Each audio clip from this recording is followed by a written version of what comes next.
In the amber glow of the Whispering Willow, a quaint bistro nestled in the rain-kissed streets of Edinburgh, where fog clung to cobblestones like forgotten secrets, Alara Voss glided through the evening rush with the grace of a willow branch in breeze. At 28, she was a portrait of resilient beauty, porcelain skin dusted with freckles like scattered stars, auburn curls pinned haphazardly to reveal the elegant curve of her neck, and hazel eyes that shimmered with unspoken stories.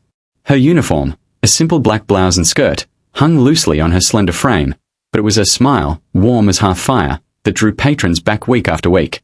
Alara had arrived in Scotland 2 years prior, a refugee from war-torn Aleppo, her violin left behind in the rubble where her family once gathered for moonlit melodies.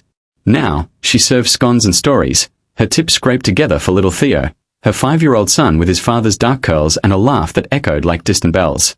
The bistro's owner, a kindly widow named Mrs. Greer, had given her the job without questions, but rent and Theo's asthma inhalers devoured every penny. Some nights, hunger was a silent companion. Theodore Langston, heir to Langston Estates, a sprawling empire of heritage hotels across the Isles, slipped into the Whispering Willow that stormy Thursday incognito. At 35, he was a man sculpted by solitude, tall and lean, with raven hair falling in artful disarray over stormy grey eyes, and a jawline softened only by the faint scar from a childhood fall. Dressed in a woolen coat and scarf that masked his bespoke tailoring, Theodore sought escape from the gilded cage of boardrooms and betrothals arranged like chess moves. His life was a tapestry of triumphs, castles restored, fortunes multiplied, but threaded with emptiness. His mother had passed young, his father a ghost in marble halls, and love? A fleeting waltz at galas, gone by dawn. Tonight, weary from rejecting yet another merger that would swallow small dreams like this bistro, he craved anonymity. A corner table, black coffee, the murmur of lives unlived. Alara noticed him immediately, not for his disguise, but the quiet intensity in his gaze, like a poet eavesdropping on the world. She brought his order with a flourish, steaming latte frothed to perfection, a buttery shortbread on the side. "For the chill in your bones, sir," she said, her Scottish lilt now laced with a melodic Arabic inflection that turned heads. Theodore nodded, murmuring thanks, but as she turned away, he watched. Not leered, observed, with the keen eye of one who collected rare vintages. Her steps faltered slightly, a hand pressing her midriff, but she pressed on, weaving through laughter and clinking glasses. The clock struck 9, the crowd thinned to embers. Theodore lingered, nursing his cup, when curiosity, or fate, drew him toward the kitchen door, left ajar for the steam's escape. He meant only to settle the bill early, but voices pulled him into shadow. Peering through the crack, unseen amid the hum of cooling ovens, he froze. There was Alara, alone at last, back to the door. The kitchen gleamed under harsh fluorescence, stainless counter spotless, pots stacked like sentinels. She reached for a discarded plate, remnants of a patron's uneaten tart, crumbs of flaky pastry and a smear of clotted cream. Her fingers trembled as she pinched a morsel, bringing it to her lips with the reverence of a sacrament. Another bite, then a sip from a half-empty water glass, her eyes closing in guilty ecstasy. A tear escaped, tracing a path down her cheek to mingle with the crumbs. "For Theo," she whispered to the empty air, voice cracking like autumn leaves underfoot. "Just one more day, Habibi." Theodore's heart clenched, a vice of empathy twisting sharper than any boardroom betrayal. He, who dined on caviar and commanded empires, saw in her fragility the mirror of his own hollow victories. Flashes assaulted him. His mother's last meal, a simple oatcake shared in a Highland croft, the orphans his hotels displaced for luxury spas. Alara wasn't scavenging, she was surviving, her dignity a fragile veil over desperation. He stepped back, pulse thundering, and fled to his table, mind ablaze. What could he do? A tip? Patronizing? Exposure? Cruel?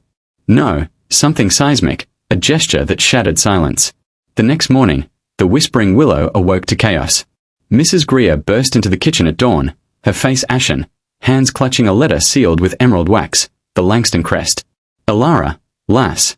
Read this. Oh, wait." She thrust it at a bleary-eyed sous chef, who stammered the words aloud.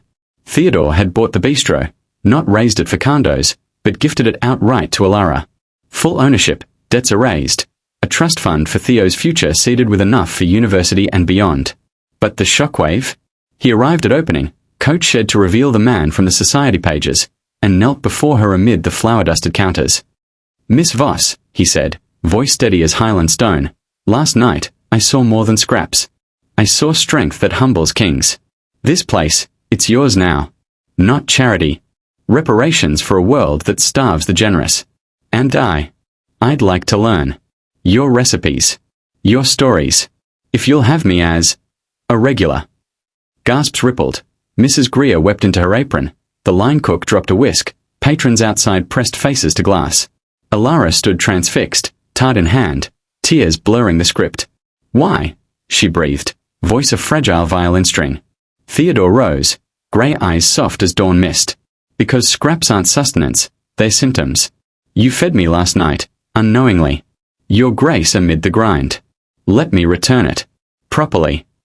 Word spread like wildfire through Edinburgh's veins. Headlines screamed Tycoon's tearful takedown of inequality. Videos of the handover went viral, touching millions with its raw humanity. The bistro flourished. Alara's Arabic-infused fusion menu drew crowds. Theo's asthma fund ballooned from donations. But the true alchemy unfolded in quiet corners. Theodore, once a lone wolf, became a fixture, rolling up sleeves to knead dough, his laughter mingling with hers over mishandled spices. He learned her lullabies, she his heirloom tales. Barriers crumbled like pastry crust. One evening, as rain pattered the windows, Theodore took her hand amid the bustle. Alara, you shock me into seeing. Now, shock the world with me. Build something bigger. Together. She smiled, that hearth-fire glow igniting. From scraps to symphony, Theo. Inshallah. And in the whispering willow, where secrets once hid in shadows, hearts now bloomed openly. A testament that one hidden glance could unearth empires of kindness, melting the coldest fortunes into warmth eternal. Thank you for watching this story till the end. Sparkles. If it touched your heart, please support us. Thumbs up sign, give it a like. Speech balloon, share your thoughts in the comments. Bell, subscribe to our channel and turn on notifications. Your support helps us create more stories that inspire and make you believe in miracles. Your participation means a lot to us. Heavy Blackheart Hash.